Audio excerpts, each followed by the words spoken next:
হাওড়াত কোনোবাই নটিচ পাইছে নেকি, ডিমত কোনোবাই পাইছে নেকি, পোৱাটো নাই।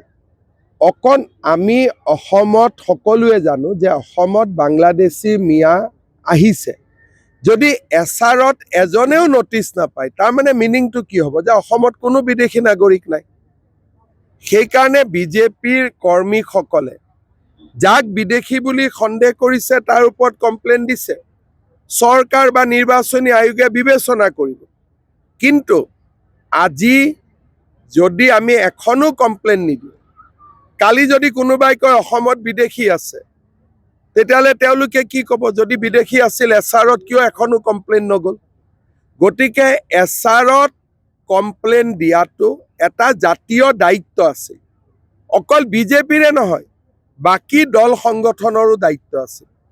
কিন্তু দুৰ্ভাগ্যবশতঃ বাকী দল সংগঠনৰ পৰা কমপ্লেইন নগ'ল। তাৰ মানে কি বুজাই দিলে যে অসমত বিদেশী নাই। কিন্তু বিজেপিয়ে অকল মুখেদিয়ে কাম নকৰে, হাতে কামেও কাম কৰে। আমি যেতিয়া বিদেশীৰ বিৰুদ্ধে আছোঁ মানে আছোৱেই। সেইকাৰণে আমাৰ কাৰ্যকৰ্তাসকলে 5 লাখতকৈও অধিক বেছি কমপ্লেইন দিছে। নহ'লে সকলো স্বদেশীয়ে হৈ গ'লহেঁতেন। এটলিষ্ট আজি বিজেপিয়েতো চেষ্টা কৰিছে অসমখনত এটা অন্তত অসমীয়া মানুহে এতিয়াও আত্মসমৰ্পণ কৰা নাই। সেই কথাটো আজি বিজেপিৰ কাৰ্যকৰ্তাসকলে প্ৰমাণ কৰিছে। নহ'লেতো চব চাৰেণ্ডাৰ হৈ থাকিলেহেঁতেন। হাওড়াত কোনোবাই নটিচ পাইছে নেকি, ডিমত কোনোবাই পাইছে নেকি, পোৱাটো নাই। অকণ আমি অসমত সকলোৱে জানো যে অসমত বাংলাদেশী মিয়া আহিছে।